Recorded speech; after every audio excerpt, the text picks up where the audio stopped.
Hello everyone, welcome to Magna Brains. मैं Abhishek Kumar. Magna brains अकेला एक ऐसा प्लेटफॉर्म जो complete NCERT book, NCERT exemplar और बेस्ट पब्लिशर्स की बुक आपको कंप्लीट थ्योरी और सॉल्यूशंस के साथ प्रोवाइड करते हैं। इसी के साथ में अकेला एक ऐसा प्लेटफॉर्म जो आपको एनटीएससी एग्जाम और ओलंपियाड एग्जाम्स की भी तैयारी करा रहा है। 100% फ्री एजुकेशन और किसी भी तरह का आपको यहाँ पे कोई मैं कहूँगा सब्सक्रिप्शन फीस पे नहीं करनी और ना ही आपको कोई कूपन कोड अप्लाई करना है। आप चाहते हैं जो भी क्लास में पढ़ाया जा रहा है उसके एक कंप्लीट नोट्स आपको मिले, तो यहां पे मैं आपको बता दूं कि जल्दी नीचे डिस्क्रिप्शन बॉक्स में चले जाइए। जो भी क्लास में चल रहा है उसके प्रॉपर तरीके से नोट्स आपको हार्ड कॉपी और ई बुक फॉर्म में आपको इस फॉर्म को फिलअप करने के बाद मिल जाएगा। फॉर्म कहाँ है? तो फॉर्म है नीचे डिस्क्रिप्शन बॉक्स में। डिस्क्रिप्शन बॉक्स में जब आप जाते हैं तो आपको लिंक मिलेगी, लिंक को ओपन करिए, फॉर्म फिलअप करिए। मैग्ना ब्रेन्स की टीम आपसे कांटेक्ट करके आपको ये सारे नोट्स प्रोवाइड कर देंगी। तो चलिए स्टार्ट करते हैं। तो इस वीडियो में हम कवर कर रहे हैं क्लास 6 स्टूडेंट्स आपके लिए चैप्टर नंबर 6 एनसीईआरटी बुक से, जो कि है इंटीजर्स। और इससे पहले उम्मीद करता हूं ये वीडियो जो आप वॉच कर रहे हैं, आप इससे पहले एक फर्स्ट थ्योरी पूरी वॉच करिएगा। कंप्लीट पहली थ्योरी में मैंने आपको वर्ड इंटीजर समझाया था। आपको यह बताया था कि इंटीजर्स 3 तरह के होते हैं, positive integers, negative integers and neutral integer, जिसको हम जीरो बोलते हैं। तो इंटीजर्स की प्रॉपर डेफिनेशन मैंने आपको दी थी। कैसे इंटीजर्स को नंबर लाइन पे रिप्रेजेंट करते हैं ये चीज आपको पहले थ्योरी लेक्चर में समझाया। आपको यह भी समझाया था कि कैसे इंटीजर्स का ऑर्डरिंग होता है। और आपसे ये भी उम्मीद करता हूं कि उस थ्योरी को पढ़ने के बाद आप एक्सरसाइज 6.1 को सॉल्व करें, जिसकी video already solution video upload करवा दी गई है। अब ये जो आप सेकंड लेक्चर वॉच कर रहे हैं, इसके बाद एक और लेक्चर है जहां पे मैंने आपको कवर अप करवाया है कि कैसे नंबर लाइन के ऊपर इंटीजर्स को ऐड किया जाता है या सब्ट्रैक्ट किया जाता है। क्लियर? तो ये जो वीडियो आप वॉच कर रहे हैं, इस वीडियो में आपको सिर्फ मैंने सिखाया है कि इंटीजर्स को एडिशन कैसे करते हैं और क्यों ऐड करने की जरूरत पड़ी। ठीक है? तो यहां पे इस थ्योरी लेक्चर में छोटा सा वीडियो है, पूरा लास्ट तक आप इसको वॉच करिए। तो चलिए स्टार्ट करते हैं। तो जैसे ही आप एनसीईआरटी बुक देखते हैं तो यहां पर एक बहुत प्यारा सा एग्जाम्पल लिया गया है। अब एग्जाम्पल जो लिया है, इसके अंदर एक कैरेक्टर है, कैरेक्टर का नाम है मोहन, और मोहन के घर के बारे में बात हो रही है। तो मोहन का जो घर है वो कुछ इस तरीके से बना हुआ है कि उसके घर में जब आप एंटर करेंगे तो ऊपर जाने के लिए भी सीढ़ियां हैं और नीचे उसने बेसमेंट में ग्राउंड बनाया, मतलब उसने बेसमेंट बनाया। तो उसने ग्राउंड लेवल से नीचे भी एक गोडाउन बनाया बेसिकली, जहां पे नीचे भी जाने के लिए सीढ़ियां हैं। तो उसके घर में आपको जो सीढ़ियां देखने को मिलती हैं वो टेरेस पे जाने के लिए, मतलब छत पे जाने के लिए भी सीढ़ियां दिखेंगी और फिर ग्राउंड फ्लोर से नीचे जाने के लिए भी सीढ़ियां मिलेंगी गोडाउन के लिए। तो उसका घर कुछ इस तरीके से तैयार है। क्लियर? तो यहाँ पे मोहन के घर के बारे में बात आ रही है। There are stairs for going up to the terrace and for going down to the godown. अभी ग्राउंड फ्लोर को अगर मैं 0 मान लूं तो इस एग्जाम्पल के थ्रू आपको यह समझाया गया है कि क्यों एडिशन और सब्ट्रैक्शन करने की जरूरत पड़ती है। हॉरिजॉन्टल मेथड बेसिकली आपको यहां सिखाया गया है without any number line. Number line को अगर मैं थोड़ा सा साइड अपार्ट कर दूं तो यहां पे मुझे यह समझ आएगा कि कैसे integers is basically what? Integers is the group. तो integers is the group of numbers. Basically कैसे नंबर्स? तो सारे काउंटिंग नंबर्स, ठीक है, उन काउंटिंग नंबर्स का नेगेटिव पार्ट, और इसी के साथ में आपको बताया गया था कि 0 को भी हम इंक्लूड करते हैं, मतलब होल नंबर्स को भी इंक्लूड करते हैं। तो natural numbers, whole numbers and natural numbers का नेगेटिव पार्ट जब ले लिया जाता है तो ऐसे पूरे ग्रुप को हम इंटीजर्स कहते हैं। अब इन इंटीजर्स को अगर मुझे ऐड करना है तो कैसे एडिशन होता है। क्लियर? तो ये एडिशन हम इस चैप्टर में सीखने वाले हैं, मतलब इस थ्योरी लेक्चर में सीखने वाले हैं। तो पहले तो एग्जाम्पल के थ्रू चीजों को समझ लेते हैं। तो consider the number of stairs going up to the terrace as a positive integer. आप टाइमिंग के लिए ऐसा बोल रहा है कि जो सीढ़ियां ऊपर की तरफ जा रही हैं, ठीक है, टेरेस की तरफ जो सीढ़ियां जा रही हैं, अगर आप इनको एक नंबर से रिप्रेजेंट करते हैं और वो नंबर ऊपर जाने के लिए रिप्रेजेंट हो रहा है पॉजिटिव इंटीजर्स के थ्रू। आप देखिए सारे पॉजिटिव, मतलब नेचुरल नंबर्स के थ्रू अगर मैं टेरेस पे जाने वाली सीढ़ियों को रिप्रेजेंट करता हूं, दैट मींस इस ग्राउंड फ्लोर से नीचे गोडाउन में जाने वाली जो सीढ़ियां हैं, जो स्टेयर्स है, इनको मैं रिप्रेजेंट करूंगा नेगेटिव इंटीजर्स से। और जो ग्राउंड फ्लोर है उसके लिए मैं यूज करूंगा 0, एक न्यूट्रल इंटीजर का यूज करूंगा just to represent the ground floor. Okay, तो ये चीज यहां पे बताई गई है कि कैसे पॉजिटिव इंटीजर, नेगेटिव इंटीजर और जीरो को इन स्टेयर्स पे आपको वॉच करना है। डन। चलिए अभी हम चलते हैं आगे वाली स्लाइड में। अब इस एग्जाम्पल को कैसे इन्होंने समझा है, तो ये एग्जाम्पल में आपको ये समझाना जा रहा है कि कुछ सवाल अगर मैं आपसे पूछूं डिपेंड ऑन दिस स्टेयर्स, तो आप इन क्वेश्चंस का आंसर कैसे देंगे। तो इतने सारे सवाल आपको दिए हैं, देखना समझने की कोशिश करनी पड़ेगी। थ्योरी लेक्चर ही है, लेकिन थ्योरी लेक्चर को भी हम समझेंगे प्रैक्टिकली। डन। चलिए इसको समझिएगा, क्या बोल रहा है। ये बोल रहा है go 6 steps up from the ground floor. ये कह रहा है आप ग्राउंड फ्लोर से 6 स्टेप्स ऊपर की तरफ जाइए। आप ग्राउंड फ्लोर से 6 स्टेप्स ऊपर की तरफ जाइए।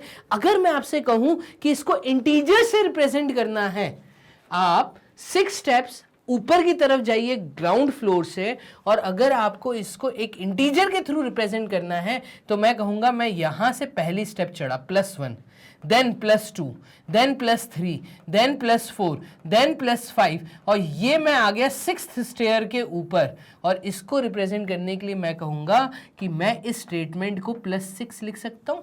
ऊपर जाने के लिए +6 लिख सकता हूं। एक पॉजिटिव इंटीजर से हम रिप्रेजेंट कर सकते हैं। इसके बाद गो 4 steps down from the ground floor. आप ग्राउंड फ्लोर से 4 स्टेप नीचे की तरफ जाइए। और अगर मैं नीचे जाने के लिए रिप्रेजेंट कर रहा हूं इस तरीके से कि भाई ये मैं एक स्टेप नीचे उतर गया -1, दूसरी स्टेप नीचे उतरा -2, तीसरी स्टेप नीचे उतरा तो ये रहा -3 पे आ गया, -3 से ये मैं आ गया -4 पे। दैट मीन्स अभी मैं यहां पर हूं, तो इस चीज को मैं रिप्रेजेंट करूंगा -4 से। इस चीज को आपको बहुत अच्छे से समझना पड़ेगा। क्लियर। मैंने कैसे रिप्रेजेंट किया है, मैंने -4 से रिप्रेजेंट किया है। तो +6 -4, पहला स्टेटमेंट जो लिखा है उसको मैं रिप्रेजेंट करूंगा +6 से, और जो सेकंड स्टेटमेंट है इसको मैं रिप्रेजेंट करूंगा -4 से। नीचे उतरा हूं मैं। सी वाली स्टेप में देखिएगा, ये जो सी लिखा है गो 5 steps up from the ground floor. ये कह रहा है आप 5 स्टेप्स ऊपर जाइए ग्राउंड फ्लोर से। सबसे पहले मैं 5 स्टेप अगर ऊपर जाऊंगा ग्राउंड फ्लोर से तो मैं यहां आ जाऊंगा, और इसको मैं बोलूंगा कि मैं +5 गया ऊपर की तरफ। डन। मैं +5 स्टेप्स गया ऊपर की तरफ। And then go 3 steps up further from there. अब आप यहां से 3 स्टेप और ऊपर चढ़िए, तो मैं 3 स्टेप और ऊपर चढ़ूंगा। दैट मीन्स अगर मैं 5th स्टेप पे था तो ये पहली स्टेप, ये दूसरी स्टेप और ये तीसरी स्टेप, और मैं आ जाऊंगा कहां पे, तो मैं आ जाऊंगा 8th स्टेप के ऊपर। क्या मैं ऐसा बोल सकता हूं कि +8 पे मेरी स्टैंडिंग पोजीशन होगी? भाई मैं पहले 5 स्टेप गया, उसके बाद 3 स्टेप और चढ़ा हूं, तो यहां पे मैं कहूंगा कि सेकंड स्टेटमेंट को मैं रिप्रेजेंट करूंगा +5 +3 से, दैट इज +8। मैं 8th स्टेप पे आ जाऊंगा। क्लियर। डी ऑप्शन देखिएगा, डी में एक सवाल हमसे पूछा है go 6 steps down from the ground floor. Ground floor से आप 6 स्टेप्स नीचे की तरफ जाइए। तो ग्राउंड फ्लोर से जब मैं 6 स्टेप्स नीचे की तरफ जाऊंगा, ठीक है, go 6 steps down from the ground floor, मैं -6 जाऊंगा। उसके बाद मुझे बोला and then go down further, और नीचे जाओ और नीचे जाओ और जाते जाओ, तो मैं इसमें और नीचे जाऊंगा, और नीचे जाने के लिए मैं प्लस साइन का सिंबल यूज कर रहा हूं। ठीक है। गो डाउन क्या बोल रहे हैं, डी ऑप्शन है ना। Go 6 steps down from the ground floor and then go down further 2 steps from there, और यहां से और 2 स्टेप्स नीचे जाइए, तो 1, ठीक है, और ये 2। दैट मीन्स अगर मैं और नीचे जाता हूं, और नीचे कहां जाता हूं, 2 स्टेप्स नीचे की तरफ मूवमेंट है, क्योंकि मेरा मूवमेंट नीचे की तरफ है, तो -6 में फर्दर मूवमेंट किया, इसलिए प्लस साइन का यूज किया, और -2 नीचे और उतरा। दैट मीन्स मेरा ग्राउंड फ्लोर से जो प्रेजेंट मैं आया हूं, किस सीढ़ी पे आया हूं, मैं प्रेजेंट उतरा हूं -8 पे, तो मैं आ गया हूं -8 पे। आप इस चीज को समझ रहे हैं आसान ये चीज समझनी। ठीक है, अभी देखना ई ऑप्शन में क्या कह रहा है, तो ई ऑप्शन में कह रहा है go down 5 steps from the ground floor. ये कह रहा है नीचे जाइए 5 स्टेप ग्राउंड फ्लोर से। ठीक है, मैं ग्राउंड फ्लोर से अगर नीचे की तरफ गया तो मैं -5 से रिप्रेजेंटेशन करूंगा, and then move up 12 steps from there.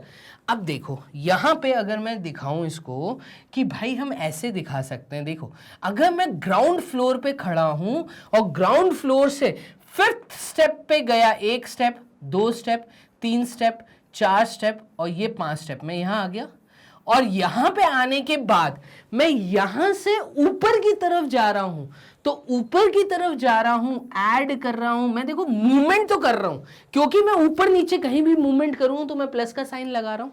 अब क्योंकि मूवमेंट स्टेयर्स में ऊपर की तरफ है और कितने स्टेप्स हैं, तो 12 स्टेप्स हैं। 12 स्टेप्स का मतलब अगर मैं यहां पे रेड पेन से आपको ये 12 स्टेप्स दिखाऊं तो आप कहेंगे इस तरीके से, यहां पे था मैं, अब 1 स्टेप, 2 स्टेप, 3 स्टेप, 4 स्टेप, 5, ठीक है, 6, 7, 8, 9, 10, 11 और ये 12, मैं आ जाऊंगा कहां पे, तो मैं आ जाऊंगा +7 पे।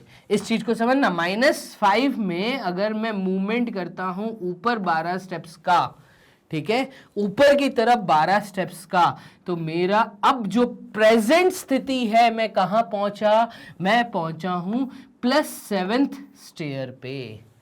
ये इन एग्जाम्पल से आपको चीजें समझा रहा है कि आप अगर ऐड करना चाह रहे हैं तो 2 मिनट आप ये मोहन के घर को अपने दिमाग में रखो, ठीक है। और मोहन का घर जहां ऊपर की तरफ स्टेयर्स है और नीचे की तरफ स्टेयर्स है, आपका मूवमेंट ऊपर नीचे होने के कारण प्लस साइन आएगा। बट आपको इंटीजर्स का यूज कैसे करना है, जब आप नीचे जाएंगे, ग्राउंड फ्लोर से नीचे जाएंगे तो आप नेगेटिव सिंबल का यूज करेंगे, और जब आप ग्राउंड फ्लोर से ऊपर की तरफ जाएंगे तो आप पॉजिटिव सिंबल का यूज करेंगे। क्लियर है? क्योंकि आप थे -5 पोजीशन पे और आपका मूवमेंट सीढ़ियों में ऊपर की तरफ था, इस तरफ था, इसलिए आपने +12 से दिखाया। क्लियर है? अभी एक लास्ट F में ये हमसे क्या कह रहा है, F पार्ट में देखिएगा। F पार्ट में हमसे कहना चाह रहा है गो 8 steps down from the ground floor. अभी मैं क्लियर कर देता हूं इसको, अब समझना, ये कह रहा है आप ग्राउंड फ्लोर पे हो, गो 8 steps down from the ground floor. Ground floor से आप 8 स्टेप्स नीचे की तरफ जाइए। ये मैं नीचे की तरफ गया 8 स्टेप्स, और मैं कहां जाऊंगा 8 स्टेप्स नीचे की तरफ, तो मैं आ जाऊंगा यहां पर। ये कह रहा है आप नीचे की तरफ मूवमेंट करिए, कितना, 8 स्टेप्स, तो मैं यहां लिख देता हूं -8 F पार्ट के लिए, एंड देन गो अप, और इसके बाद आप मूवमेंट करिए। मूवमेंट कर रहे हैं तो प्लस का साइन तो आएगा। डन? ठीक है। किस साइड जा रहे हैं, ऊपर की तरफ जा रहे हैं, तो then go up 5 steps from there. यहां पे आने के बाद आप 5 स्टेप्स ऊपर की तरफ जाइए, तो अगेन 1, 2, 3, 4 और 5, आप कहां आ जाएंगे, आप आ जाएंगे -3 पे। तो ऊपर की तरफ मूवमेंट कर रहे हैं, ठीक है, और इसका आंसर कितना आ रहा है, इसका आंसर आ रहा है -3 स्टेप पे आपकी पोजीशन होगी। ये चीज समझ आ रही है? देखो अभी मेरी बात समझना, इस चीजों को देखने के बाद हमें क्या समझ आया। अगर मुझसे सवाल ये पूछा जाए कि इन सब चीजों को देखने के बाद क्या समझ आया, तो मुझे एडिशन करने का तरीका समझ आया। एडिशन क्यों हो रहा है, मूवमेंट कंटिन्यूसली हो रही है, ऊपर हो चाहे नीचे हो, एडिशन तो कर रहे हैं, लेकिन सिंबल कैसे यूज करने, ऊपर जाने के लिए पॉजिटिव, नीचे आने के लिए नेगेटिव। यही काम, यही पूरे सवाल अगर मोहन कि दोस्त अमीना उसके घर में जाती है और मोहन यही सवाल अगर अमीना से करता है, तो अमीना देखो इसका जवाब कैसे देगी। आप चीज़ों को समझना, अमीना इसका जवाब कैसे दे रही है। इसको कर देता हूं क्लियर, और अमीना के जवाब हम सुनते हैं। आप देखिए यहां पे ये कह रहा है कि Amina wrote them as follows. Amina ने भी इसका जवाब देखो +6 दिया, हमने भी वही दिया था। फिर अमीना ने बोला सेकंड स्टेटमेंट के लिए -4, थर्ड स्टेटमेंट के लिए अमीना ने बोला +5 +3। डन, तो +8 पोजीशन आई। ठीक है, डी ऑप्शन में आप देखना -6 -2, देखो -6 -2, बट हमारी पोजीशन थी -8। अमीना कह रही है कि मैं -4 पे आई। अमीना ने ये चीज तो सही बताई, मूवमेंट सही किया अमीना ने, लेकिन उसका जो जवाब देने का तरीका है वो गलत है। यही लास्ट स्टेटमेंट में लिखा है, she has made a mistake, can you check her answer and correct those that are wrong. क्या तुम उसको ठीक कर सकते हो? तो इस केस में हमें वही ड्राइंग जो अभी पीछे बनी हुई थी कि भाई एक ग्राउंड फ्लोर है, ग्राउंड फ्लोर से ऊपर जाना और ग्राउंड फ्लोर से नीचे जाना, आपकी स्थिति कहां है, आप प्रेजेंट सिनेरियो में कहां खड़े हो। अगर आप नीचे की तरफ -6 जाते हैं और फर्दर मूवमेंट -2 करते हैं तो आपका आंसर नेगेटिव आ रहा है -8, बट अमीना का आंसर कितना आया था? -4 स्टेयर, जो कि गलत है। क्लियर है? अमीना ने ये गलत दिया, ये पार्ट अमीना ने सही बोला। देन -5 प्लस 12, अमीना ने इसका जवाब दिया -5 प्लस 12 और अमीना की पोजीशन भी +7 पे है। -8 प्लस 5, -8 प्लस 5 इज -3। यहां तक अमीना ने सही जवाब दिया, ये एक स्टेटमेंट गलत किया। इसमें क्या गलती दिखी तुम्हें? क्या गलती समझ आई? गलती ये समझ आई कि जब नेगेटिव इंटीजर को नेगेटिव इंटीजर से ऐड किया जाता है तो आंसर हमेशा जो आएगा वो नेगेटिव में आएगा, बट जो नंबर्स हैं वो ऐड होंगे। अमीना ने गलती कहां की थी? अमीना ने नंबर्स को भी माइनस कर दिया, और यही गलती आप लोग स्कूल एग्जाम में मत करके आना। क्लियर है? यहां पे क्या समझ आया फाइनली? तो यहां पे मुझे एक बात समझ आई कि जब भी कोई सिमिलर साइन, अगर एडिशन का साइन साथ में लिख दिया जाए या नेगेटिव का साइन साथ में लिख दिया जाए तो इस केस में नंबर्स ऐड होते हैं, नंबर्स आर एडेड,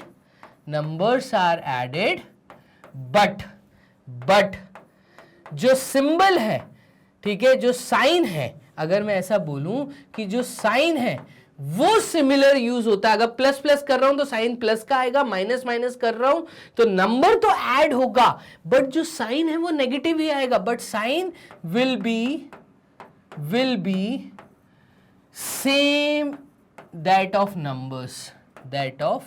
नंबर्स। ये चीज आपको याद रखनी पड़ेगी। और अगर डिफरेंट साइन आते हैं, प्लस माइनस आता है या माइनस प्लस आता है, तो इस केस में नंबर्स आर सब्ट्रैक्टेड। नंबर्स को हम क्या करते हैं? नंबर्स आर सब्ट्रैक्टेड, नंबर्स को हम सब्ट्रैक्ट करते हैं, और नंबर्स को सब्ट्रैक्ट करते हैं, बट जो सिंबल होता है, ये बहुत अच्छे से याद रखना, बट जो सिंबल होता है, जो साइन है, अगर मैं यहां पे वर्ड सिंबल ना लिखूं, मैं साइन लिखूं, but sign will be of greater number. Sign किसका होगा? साइन ग्रेटर नंबर का आएगा। ये बात समझ आई? इसको अपनी कॉपी में नोट कर लीजिए। अगर दो सिमिलर साइन आपस में ऐड हो रहे हैं, एडिशन हो रहा है, इस केस में नंबर्स ऐड होंगे, सिंबल वही सिमिलर आएगा। Negative will give you negative value, ठीक है। ऐड मतलब positive integer will give you positive integer, but positive negative या नेगेटिव पॉजिटिव इंटीजर में नंबर सब्ट्रैक्ट होंगे और साइन जो है वो बड़े नंबर का आएगा, ठीक है। यही चीज मैं यहां पे लास्ट स्लाइड में आपको समझा रहा हूं, ठीक है। तो यहां पे एक छोटा सा गेम भी है, हम गेम पे आते हैं। ये वाली स्लाइड को समझिएगा। You add when you have two positive integers. अगर आपके पास कोई दो पॉजिटिव इंटीजर्स हैं और आपको उनको ऐड करना है तो आंसर हमेशा ऐड सिंबल के साथ आएगा, पॉजिटिव सिंबल के साथ आएगा, नंबर्स एडेड होंगे। You also add when you have two negative integers. अगर दो नेगेटिव इंटीजर्स हैं या दो पॉजिटिव इंटीजर्स हैं तो इस केस में एडिशन ही परफॉर्म करना है। किसका? नंबर्स का एडिशन करना है, बट इस केस में जो सिंबल आते हैं, जो साइन आते हैं, वो नंबर्स के आगे जो नेगेटिव लिखा है या पॉजिटिव लिखा है वही आपके जवाब में आएगा। देखो, negative -2 plus -1 will give you number add हो जाएगा, नेगेटिव साइन कॉमन आ जाएगा, तो आंसर आएगा -3। 3 + 2 will give you 5 and symbol का आएगा तो प्लस का ही आएगा। क्योंकि दोनों पॉजिटिव थे, आंसर पॉजिटिव आएगा, क्योंकि दोनों नेगेटिव थे, आंसर नेगेटिव आएगा। ये चीज आपको यहां पे समझनी पड़ेगी। क्लियर है? तो उम्मीद करता हूं आपको ये बात समझ आ रही होगी। इन्होंने कुछ एग्जाम्पल भी दिए हैं, आप इसको परफॉर्म करो। देखो, -4 added with +3 and +4 added with -3, ये केस क्या है? तो ये केस है when you have one positive and one negative integer, when you have one positive and one negative integer, when you have one positive and one negative integer, अगर उनको add करना है, आप समझ रहे हो, one positive integer one negative integer, अगर उनको ऐड करना है तो यहां पे नंबर सब्ट्रैक्ट होगा, नंबर सब्ट्रैक्ट होगा, 4 में से 3 गए तो आंसर 1 आएगा और सिंबल जो है वो बड़े नंबर का आएगा। यहां पे देखो +4 -3, तो नंबर तो सब्ट्रैक्ट होगा और साइन जो है वो बड़े नंबर का आएगा। यहां पे देखो -1 आया और यहां पे +1 आया। देखो +5 -8, नंबर क्या होगा? नंबर सब्ट्रैक्ट होगा, तो 8 में से 5 गए, 3 बचे और सिंबल किसका आएगा? सिंबल बड़े नंबर का आएगा, इस कारण -3 आएगा। तो the sign will be of the bigger integer. ये अपने दिमाग में अच्छे से बिठा लीजिए, क्लियर है? इस एनसीईआरटी बुक में जो आपके पास है, यहाँ पे एक ये छोटा सा गेम दिया है। ये गेम अगर आप खेलेंगे आपको और अच्छे से समझ आएगा। इसमें कह रहा है कि 25 पॉजिटिव 25 से लेकर -25 तक एक पूरी नंबर लाइन अगर आप एक स्ट्रिप बनाते हैं इस तरीके से, जहां पे 0 भी इंक्लूड हो, 1 2 3 अप टू 25 और फिर -1 -2 -3 अप टू -25, अगर एक ऐसी स्ट्रिप रखते हैं और अगर आप 2 दोस्त गेम खेलो ये वाला, जिसके अंदर आपको 2 डाइज लेने हैं, एक डाइज ऐसा लेना है जिसके ऊपर सिर्फ सिंबल है और एक डाइज ऐसा लेना है जिसके ऊपर 6 फेसेस पे नंबर लिखे 1 to 6, ठीक है? इसके ऊपर डॉट्स बने हुए हैं 1 से लेके 6 तक, एक फेस पे 1 डॉट, दूसरे फेस पे 2 डॉट, तीसरे फेस पे 3 डॉट, चौथे फेस पे 4 डॉट, पांचवें फेस पे 5 डॉट। तो आपने डाइस देखा होगा और एक डाइस आपको लेना है जहां पे नेगेटिव पॉजिटिव सिंबल हो। अगर आप इस डाइस को थ्रो करेंगे तो इन दोनों डाइस पे आने वाला जो नंबर है, जैसे मान लीजिए पहले डाइस पे आया नेगेटिव और नेक्स्ट डाइस पे आया 3, तो आप उसको लिखेंगे -3 और आपको इस स्ट्रिप पे -3 मूवमेंट करना है, पीछे साइड में जाना है। आप यहां पर आ गए, अब फिर से डाइस को थ्रो करो। फिर से जब डाइस को थ्रो करेंगे, मान लीजिए आपके पास आता है पॉजिटिव और आपके पास आता है दूसरे डाइस पे 5, तो आप इस -3 से मूवमेंट करिए +5 स्टेप्स, तो आप आएंगे एक स्टेप, दूसरे स्टेप, तीसरे स्टेप, चौथे स्टेप और पांचवें स्टेप पे। आपको क्या देखने को मिलेगा? जब आप -3 पे थे, आपने दोबारा डाइस को थ्रो किया और डाइस पे आया था +5, तो मुझे देखने को मिला कि मेरी अब जो पोजीशन है इस डायरेक्शन में मूवमेंट पे, वो पॉजिटिव साइड पर है। 5 पार्ट्स मूवमेंट अगर मैं इधर करूंगा, 1 2 3 4 5, तो मेरा आंसर +2 आ रहा है। मेरी पोजीशन क्या आई? मैं +2 पे आ गया। और अगर दिए हुए रूल के अकॉर्डिंग हम देखें, दिया हुआ जो रूल था अभी जो मैंने बताया कि अगर 2 डिफरेंट इंटीजर्स हैं, एक पॉजिटिव इंटीजर है, एक नेगेटिव इंटीजर है, तो नंबर सब्ट्रैक्ट होगा, 5 में से 3 गए, 2 आया और जो साइन है वो बड़े नंबर का आएगा। तो देखो प्लस का साइन आया। ये बात समझ आई? तो ये इंटीजर्स की एक बहुत अच्छी खासियत जो आपको रूल पता होना चाहिए, क्योंकि मैक्सिमम गलतियां यही होने वाली है। एक्सरसाइज 6.2 और 6.3 जब आप सॉल्व करेंगे तो यही चीज आपको वहां पे नंबर ऑफ क्वेश्चंस के साथ समझाई है। पूरी उम्मीद करता हूं आपको ये मेरी बात बहुत अच्छे से समझ आ गई होगी। क्लियर है? अब इसके बाद एक थ्योरी लेक्चर और है जहां पे मैंने एडिशन और सब्ट्रैक्शन नंबर लाइन के ऊपर सिखाया है, मैंने सब्ट्रैक्शन भी सिखाया है। ठीक है, तो नेक्स्ट थ्योरी लेक्चर में टोटल 3 थ्योरी लेक्चर्स हैं आपके पास। पहला थ्योरी लेक्चर जहां पे आपको डेफिनेशन इंटीजर बताया था, कैसे इंटीजर्स को रिप्रेजेंट करते हैं, कैसे इंटीजर्स को ऑर्डरिंग की जाती है। सेकेंड लेक्चर में मैंने आपको एडिशन की खूबी बताई, कैसे इंटीजर्स ऐड होते हैं। और तीसरे लेक्चर में मैंने आपको बताया नंबर लाइन के ऊपर कैसे आप प्लस और सब्ट्रैक्ट कर सकते हैं इंटीजर्स का। क्लियर है? थोड़ी सी हिंट तो आपको इस गेम से मिल गई होगी। तो ऐसे ही कुछ नंबर लाइन का हम लोगों ने नेक्स्ट वीडियो में किया है, तो आप उस वीडियो को देखना मत भूलिएगा। क्लियर है? तो यहाँ पे फाइनली हमने एक थ्योरी लेक्चर खत्म किया जहां पे मैंने आपको एडिशन के बारे में नॉलेज दी। एक्सरसाइज 6.1 खुद से सॉल्व करिए, 6.2 के शुरुआत की कुछ क्वेश्चन कर सकते हैं। मैं तो कहूँगा 6.2 और 6.3 को सॉल्व करने से पहले आप नेक्स्ट थ्योरी लेक्चर को जरूर एक बार अच्छे से वॉच कर लो, थोरोली वॉच कर लो। वीडियो अच्छी लगी तो लाइक करना मत भूलना, वीडियो को शेयर जरूर करिए, दूसरों की हेल्प कर होगी। और इसको आप अगर चैनल अभी तक सब्सक्राइब नहीं किया है तो सब्सक्राइब कर लो, क्योंकि नोटिफिकेशंस आएंगे। अब 6th क्लास की बहुत सारी नई चीज़ें आप लोगों के लिए आ रही हैं, तो वो 6th क्लास की जो नई चीज़ें हैं आपको पहले पता चले, किस तरीके से मैं तैयारी करवा रहा हूँ, इसके लिए आपको नोटिस मिल जाए। तो नोटिफिकेशन पाने के लिए चैनल को सब्सक्राइब जरूर करिए। क्लियर है? मैग्नाब्रेन्स अकेला एक ऐसा प्लेटफॉर्म जो best quality content best faculties के थ्रू आपको डिलीवर करवा रहा है। डन? चलिए तो मिलते हैं यहां पे नेक्स्ट थ्योरी लेक्चर में। तब तक के लिए अपना ध्यान रखो। Bye and take care.